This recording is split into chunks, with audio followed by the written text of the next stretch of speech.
Rumah sakit penuh, sementara masyarakat kesulitan untuk mencari tempat pertolongan untuk berobat. Masih bersama dengan Hermawan Saputra, Dewan Pakar Ikatan Ahli Kesehatan Masyarakat Indonesia. Pak Hermawan, saat ini kita membahas seputar fasilitas kesehatan. Rumah sakit mulai penuh. Ini Anda melihat kesiapannya seperti apa sebenarnya dari pemerintah untuk mengantisipasi ini dari segi fasilitas kesehatan?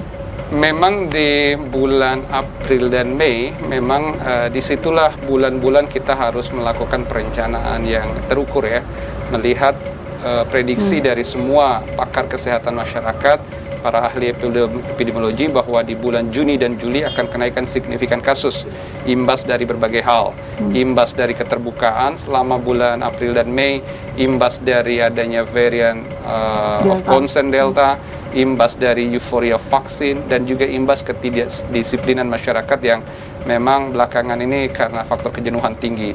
Nah, itu yang sebab kenaikan kita sekarang ini begitu tinggi ya. Nah, tentu stagnasi di rumah sakit itu tidak hanya berkaitan dengan ruang perawatan isolasi, tapi di situ ada support facility, ada oksigen di sana, ada juga infrastruktur yang berkaitan dengan tata ruang gitu ya, kebersihan dan juga sterilitas, kemudian juga SDM paling penting, tenaga kesehatan, dokter, perawat, dan sejumlah support workers di sana itu betul-betul mengalami tekanan yang luar biasa. Nah, selama ini kan kita belum pernah menghadapi kasus yang luar biasa seperti saat ini, outbreak yang biasanya kita outbreak untuk penyakit tertentu, tetapi sifatnya cepat kita lakukan isolasi dan kendali kasus. Nah, di saat seperti ini, wabah corona ini, jadi memang luar biasa dan tekanan itu begitu bertubi-tubi, dan sesungguhnya sekarang ini sebenarnya tidak ada lagi rumah sakit rujukan COVID yang biasa-biasa saja, semuanya udah over capacity. Jadi kecepatan menyiapkan dan voluntary mechanism ya, atau kesukarelawanan lah yang bisa pemerintah andalkan saat ini untuk merelaksasi pelayanan kesehatan. Oke. Dari Pak Hermawan melihat ini sebenarnya terjadi mulai ada indikasi kenaikan kasus dari rumah sakit mulai penuh ini dalam beberapa bulan terakhir, atau sebenarnya sudah dari Desember tahun lalu? Dari Januari, yang paling terasa itu saat Januari. Saat itu kasus aktif kita sekitar 175.000 ya. Puncak kasus aktif di bulan Januari itu imbas dari liburan akhir tahun, termasuk persiapan tahun baru, liburan Natal, wisata, dan lain-lain. Itu terjadi, dan itu lesson learned sebenarnya. Belajar dari pengalaman, harusnya kita bisa mengantisipasi kan. Begitu masuk bulan Ramadan, perkiraan kita setelah Lebaran, dan sebenarnya kan pemerintah sudah cukup baik ya mengeluarkan kebijakan melarang mudik, tapi kan juga jebol juga. Ada juga mudik yang dilakukan secara kucing-kucingan, dipaksa, dan itu jumlahnya nggak main-main kan. Bahkan Bapak Presiden sendiri menyebutkan itu lebih dari 16 juta kalau nggak salah. Sehingga disitulah resiko yang terjadi. Ekses setelahnya juga menambah efek dari mobilitas dengan transmisi kasus yang luar biasa.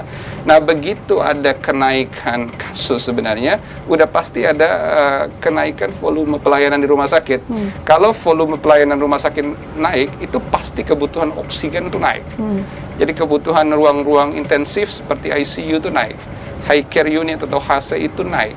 Dan di dalamnya kan kita membutuhkan ventilator, membutuhkan monitor, membutuhkan ya tadi oksigen dan berbagai fasilitas lain, dan itu kan memang bagian dari mitigasi resiko sebelumnya yang kita juga belajar dari pengalaman.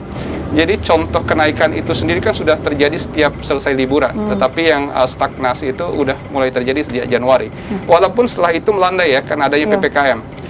PPKM itu bisa kita katakan memang efektif untuk menekan sementara, tapi tidak mutus mata rantai COVID. Dan boleh jadi saat ini juga seperti itu keadaannya. Oke, ini hanya terjadi, kondisi ini hanya terjadi di kota-kota besar saja atau sudah merata di semua kota di Pulau Jawa? Sekarang ini merata ya, bahkan 2-3 hari terakhir ini kami pantau di luar Pulau Jawa, di hampir semua kota besar. Kalau kita lihat warna kategorisasi apakah merah, orange, itu seluruh provinsi juga udah merata tuh. Di Sumatera itu rasa-rasanya kita hampir tidak ada lagi yang berwarna hijau ya, dari kabupaten itu naik semua. Nah, walaupun yang memang paling darurat ya di Pulau Jawa ya, tetapi kita harus melihat resiko ini secara Indonesia. Kita tidak bisa lagi melihat secara parsial, makanya kita sebelumnya mengusulkan bahwa lockdown itu harus di Pulau Jawa. Tidak bisa lagi misalnya Jakarta saja, atau Jawa Tengah, atau Jawa Barat atau Jawa Timur, itu nggak bisa, karena ini dalam satu kesatuan ya. Jadi itu usulan kita di awal. Nah, semakin ini ditunda, akan semakin besar dampaknya dan mungkin effortnya dan mungkin biayanya. Tetapi balik lagi ini berkaitan dengan political will dari pemerintah dan juga kebijakan yang mungkin menjadi otoritas pemerintah lah untuk mempertimbangkan. Oke. Pak Hermawan, beralih ke masalah tabung oksigen ini yang belakangan dicari-cari oleh masyarakat karena sangat sulit sekali menemukannya. Pemerintah mengatakan bahwa cukup. Nah, Anda melihat nyatanya di lapangan seperti apa? Iya, cukup itu kan dari upaya ya. Artinya cukup bahwa pemerintah punya plan A, plan B, plan C. Jadi ada upaya untuk menambah. Jadi dianggap ini terkendali atau cukup. Tapi kan kita melihat fakta di lapangan sebenarnya sulit betul ya. Rumah sakit itu mengakui betapa saat ini kesulitan. Makanya ke depan ya walaupun seharusnya dari dulu perencanaannya, tapi ke depan ini kita berharap ada namanya trilateral meeting ya, antara Kementerian Kesehatan, Kementerian Perindustrian, dan Kementerian Perdagangan. Selama ini kalau kita melihat jarang tersentuh nih urusan penanganan COVID untuk Kementerian Perindustrian dan Perdagangan. Nah, urusan-urusan oksigen kan tidak hanya peruntukan untuk kesehatan selama ini, industri banyak yang menggunakannya. Tetapi industri sekarang juga harus melihat bahwa kebutuhan kesehatan sudah lebih dari segalanya karena faktor penyelamatan nyawa. Jadi ini harus direncanakan, dioptimalisasikan dan diprioritaskan untuk kesehatan, untuk kebutuhan rumah sakit. Nah, di sisi lain juga supaya distribusinya di lapangan tidak ada kelangkaan, Kementerian Perdagangan juga harus berperan untuk menjamin distribusi dan rantai pasok agar memang oksigen ini betul-betul mampu kita prediksi sesuai dengan kenaikan kasus kebutuhannya di masa datang. Pak Hermawan, sekarang ini kondisinya jika kita berkaca pada kasus sebelumnya, mungkin tahun lalu, ini kebanyakan OTG dan menyasar mereka yang punya komorbid dengan usia yang lanjut usia. Tapi sekarang berbeda. Justru gejala-gejalanya makin berat, butuh oksigen. Ini apakah Anda juga melihat ada pergeseran gejala-gejala yang diderita pasien? Iya, memang kita di dalam diskusi saintifik ya, jurnal-jurnal ilmiah dan pandangan para ahli, masih ada perdebatan tentang variant of Delta yang baru ini, apakah menyebabkan severity cases, pemberatan kasus, atau hanya berkaitan dengan virulensi, percepatan penularan. Jadi karena adanya dinamika ini yang masih mungkin kita simpulkan tuh memang percepatan kasus yang terjadi yang luar biasa, tetapi pemberatan itu tidak. Kalaupun ada kenaikan jumlah orang yang berat ya, kalau usia masih muda, sebenarnya tidak komorbid, nah boleh jadi ini juga karena makin banyaknya testing dan makin banyak yang bergejala di lapangan, sehingga ketika ditampung oleh rumah sakit memang kebutuhan itu tuh tinggi pada usia-usia produktif, karena usia produktif yang rentan untuk tertular dan terpapar memang. Nah, ini kemudian juga berdampak pada rumah sakit yang mulai penuh sehingga masyarakat harus isolasi mandiri dan kemudian kasusnya ada yang ditemukan meninggal. Nah, ini Anda melihat ini kan yang tidak mampu ditangani oleh pemerintah gitu, ketika sudah mulai rumah sakit kolaps, harus masyarakat isolasi mandiri dan kemudian akhirnya meninggal di rumah.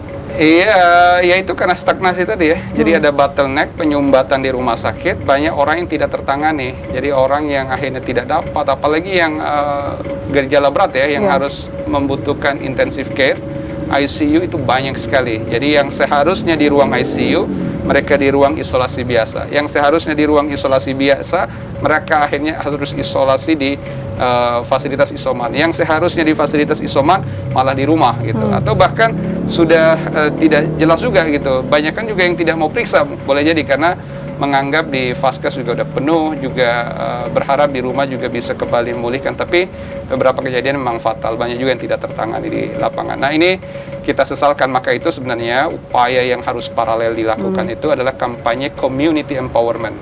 Jadi pemberdayaan masyarakat, dulu sekali kami menyebutnya perang akar rumput menghadapi COVID-19 atau community based fighting initiative. Nah upaya ini melibatkan peran serta RT, RW, kemudian ada tokoh agama, tokoh masyarakat bersama Babinsa, Babin Kamtibmas, dan tenaga kesehatan. Banyak tenaga kesehatan di komunitas, ada bidan komunitas, ada perawat komunitas, ada bidan desa gitu ya. Kemudian banyak tenaga-tenaga kesehatan masyarakat di sana yang sebenarnya kalau dilakukan kolaborasi di komunitas, minimal kita anggap contoh, satu RW saja bisa menyediakan satu ruang isolasi mandiri, itu sudah sangat membantu.